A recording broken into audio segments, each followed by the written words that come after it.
Coach, I guess just talk a little bit about South Dakota and then working your way back to Illinois State, things to work on that you looked at in the last couple of 24 hours, I guess. How about if we just go to Illinois State, because we've beat that dead horse with South Dakota State. There's a lot to learn from that video, to answer your question. And moving on to Illinois State, Brock, I mentioned it on your show last night, I mean, if I'm the AD at Purdue, I'm probably hiring him as the head coach. He's done a phenomenal job there at that place. And he's been very, very successful, obviously. I think over a gazillion wins. And I think he's been successful because right now he's got a very veteran group. I'm really trying to figure out, and in my little mind, I think the reason they had a little lag is just because they lost the turnover battle. I think if they win the turnover battle, they probably win those football games. So, they have these last 3 games, they've won the turnover battle. I think their offensive line is very physical. I'm in love with their center. I think he's very athletic. There's an accurate quarterback. I don't think he has a go-to receiver like we saw last week, because he's got 3 or 4 guys that are all in the 40-plus, almost 50 catches. And I think he's got 2 really dynamic tailbacks. And on the defensive side, their D-line's all back. They're very physical, tough kids. I really like their linebacker and crew. 32 is really special. Brock's son's actually 34. He's a really good football player.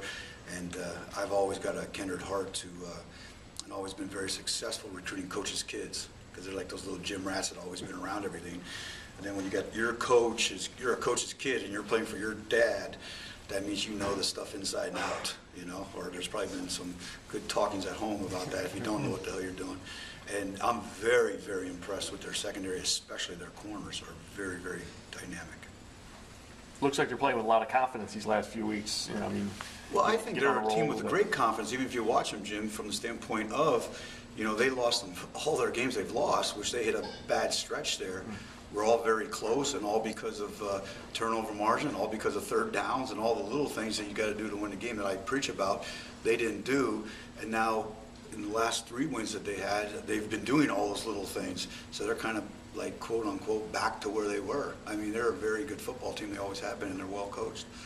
It looked like number 10 and number 14 for the Redbirds. You're talking about that secondary. Had a lot of tackles. What did you see on film from those young men? I think they're physical. I think they're long. I think they're very athletic. I don't want to abuse Deion Sanders, but Deion Sanders was a great corner who hated to tackle. These guys are really good corners in our league that are physical, and I'm very impressed with that. A lot of corners are those, quote unquote cover guys. When you hear anybody say he's a cover corner, that means he's not real tough. These guys are real tough corners who are very athletic. That's why I'm so impressed with them. So that puts the onus on offensively for you guys.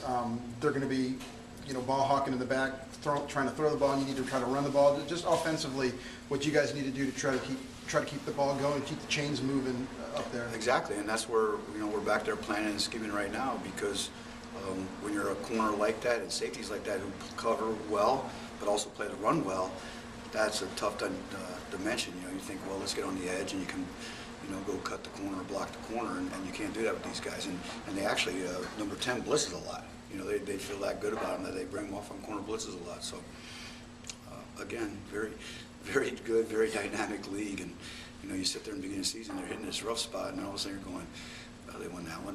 They just beat South Dakota State. They just beat Western Illinois. You can't compare teams. It's a good league. It's a very good league. Feel like you're saying the same thing every week when you're talking about the opponents coming up? Is like they're tough and they're physical? I am, and I'm hoping that we get to the point someday when we grow up that people are talking about that about us, that we're well coached and we're tough and we're physical, and we're going to get there. It's just we keep moving one step in front of the other, and we are going to get there. I heard you say on the post game the other night that you were sick of hearing that you guys are good or getting better, that you want to be great. Is that can you expound on that a little bit? Well, I mean, when you say you're getting better, that goes back to the same cliche of moral victories. I do want to get better, but at the end of the day, it's winning football games. And you win football games by executing your great fundamentals. You execute and win football games because you're well coached. And last week, we didn't execute our fundamentals right because obviously we weren't well coached. So yes, I want to be known as a great football team. And are we heading that direction? Yes. Are we there? No. And I'm a very impatient person. Ask my wife. Coach, you What? You talk about your 24-hour rule week after week. I was wondering if you could explain that and what happens if somebody breaks the 24-hour rule. Well, honestly, I don't know if they break the 24-hour rule. I think you'd have to ask the players that. You know, I'm looking at one over there over the back of his shoulder, and the 24-hour rule is, you know, you have to learn from your mistakes. You have to learn if you did something well.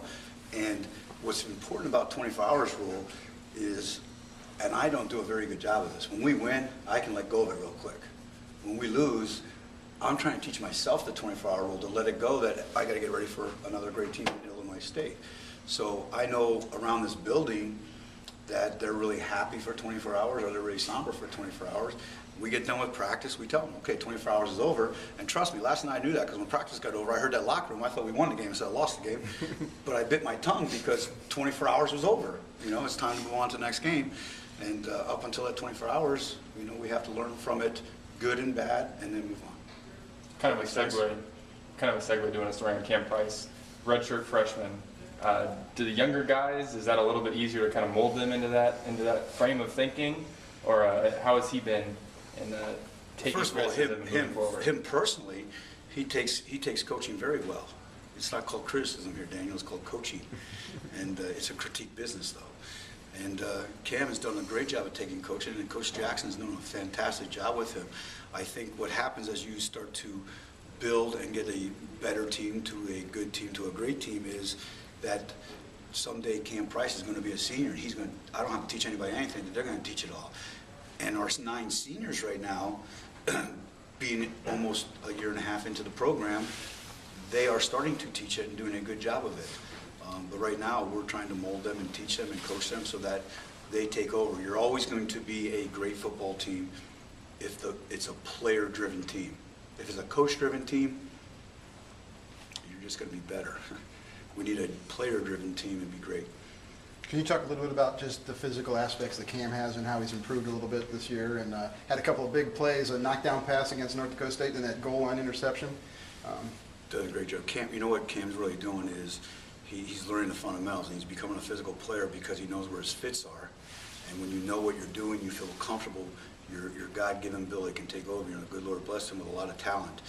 And when you're out there thinking on defense especially, you can't be a great physical reactory player. And Cam is learning the defense where he belongs in the fits, and his physicalness and his instincts are taking over because he's understanding more and more of the defense each week. This Redbird team has scored 14 points in the first quarter of the last 2 weeks. Do you take risks early on, especially with it being their senior day, to try and knock them off of their game, or do you play conservative and make sure you get everything that's thrown your way? Well, right now, I'm really worried about risk because I took one last Saturday and it backfired on me, you know? So probably conservative. The things, I mean, you look at stuff, you try to correct things with some of the players, some of the mistakes made. Are these correctable things that you think that can be fixed in the next 2 weeks here? Absolutely.